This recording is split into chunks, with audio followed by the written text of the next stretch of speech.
I'm really blocking all sorts of viruses and everything with this mask. I really feel like I figured it out. It's Corona Couture. Correct. Correct. I feel like medical professionals should just buy these, and I think they'll be fine. Protective fashion equipment. I'm just kidding. This is a joke, you guys. I don't think this is actually solving anything, but it's like really fun to look at. Is it? Totally.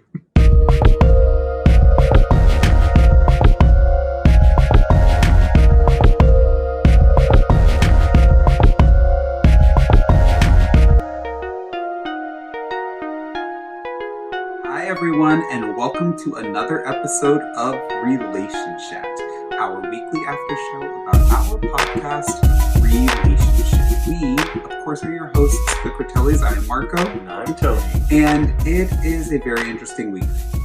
I think we all know and understand that there is a lot of shit that is going on outside of our apartments and our homes right now. Mm-hmm. So Tony and I are not cheersing to anything because there's very little to cheers to right now.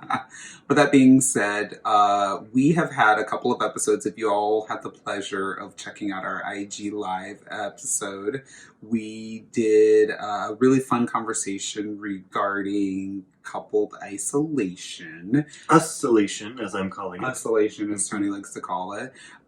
We talked with Tyler and Cooper, and we talked with Sean and Shayla, and we talked with Nathaniel and Antonio, and we had a great conversation about us being isolated and being in our apartments, especially in New York City, being in our apartments and what that feels like.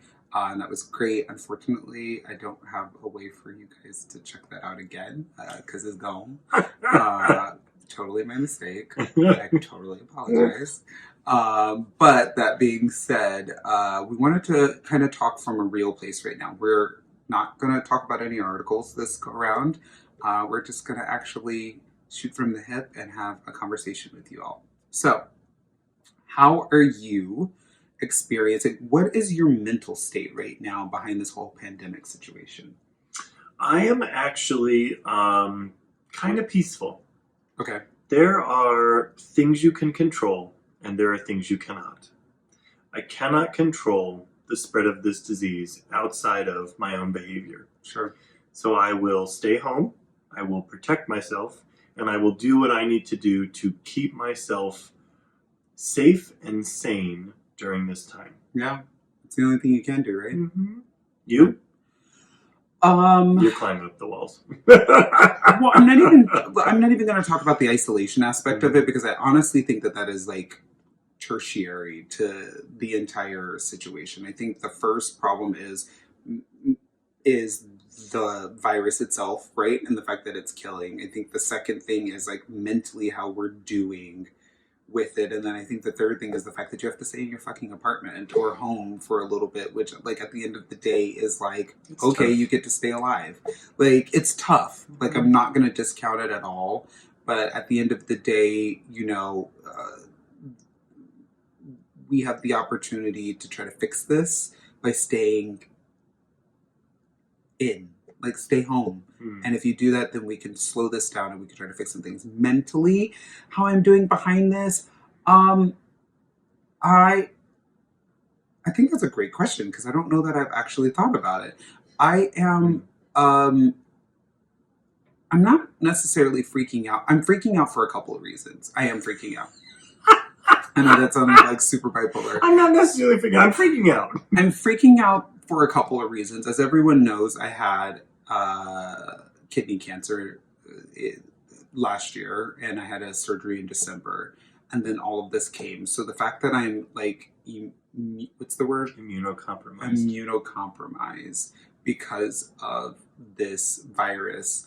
I'm a little freaked out because I feel like Bubble Boy right now. Like, I feel like I can't like do anything, and that's really messing with my psyche just a teeny bit, because it's like I can't go anywhere, I can't do anything. Like, you get to go to the grocery stores and things like that, and I feel like I can go out and do it, but then like I have to be like hyper aware when I do go outside and do those things, and that freaks me out a little bit more too.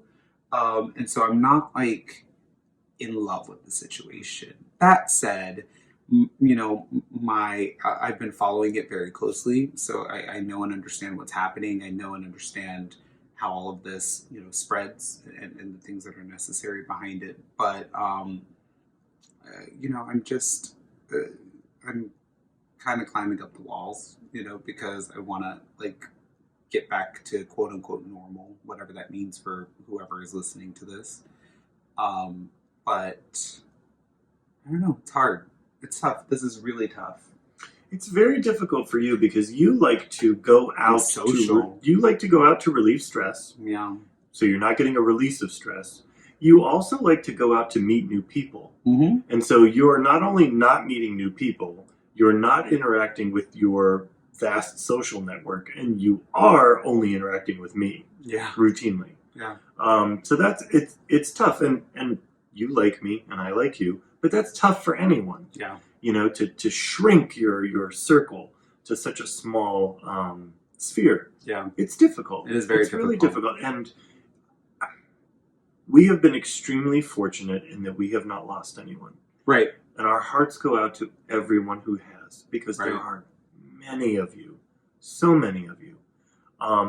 That does not discount or devalidate the experience that you're having. Sure. Because it is difficult. It is hard. There's a lot going on right now. And that's why I said, we are somewhat fortunate that, it hasn't gotten super serious in, our circle, in our small circle. It's starting to. But it's starting to, and there's a lot that's happening, and it is infiltrating at that point. So mentally, I don't know that I'm as chaotic as I could be, but TBD, right? We'll see what happens soon.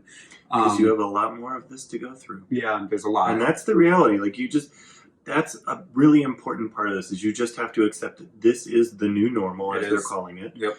And that there isn't an end in sight at this point. And if Sure. there is an end in sight, it's months away. Yeah. And that is the truth and the reality. And we'll see. And we all need to just give ourselves permission to freak out over that and to accept that. Yeah. And, there are moments of brightness in our lives, i.e. the podcast and connecting with our listeners. And you all have been so great and so warm and loving and interactive with everything that we have going on. So we really thank you for that. And we're very grateful. You all are amazing. And find those moments and find that light because it can be dark sometimes. And we just want you all to smile a little bit. Smile, laugh, find happiness as much as you possibly can. Find love, reconnect with people and just touch base and do all of those things. Try to find one positive affirmation every day. For sure. Absolutely. So thank you all for listening to us, ramble for 10 minutes. We really, really appreciate it. It's going to do it for this week's episode of Relationshit. Thank you for watching as we've kind of talked about this week's topic and our feelings a little bit. Make sure you visit our website, podrelationshit.com, for more content and information about the podcast. And while you're there, fill out a listener situation or email us at relationshipquestions@gmail.com. Once a month, we will answer your questions on the podcast and do our best to give some guidance. If you're not a Patreon member already, head to patreon.com/podrelationshit and start donating today. Your donations will give you early access to the podcast and even give you behind-the-scenes interviews with our weekly guests. And don't forget to visit parasso-usa.com today for all your shave and beard needs. Use promo code Relationshit20 at checkout and get 20% off your favorite shaving creams, aftershaves, or beard oil and washes so you can look and feel as amazing as we do. Which this is a new look that we're debuting. By the way. Love the mustachio. Not in love with it. Hop on Twitter, Facebook, and Instagram to continue the conversation. We are at PodRelationshit on all platforms. Have a fantastic rest of your week. We love you all. We love you. Bye. Bye.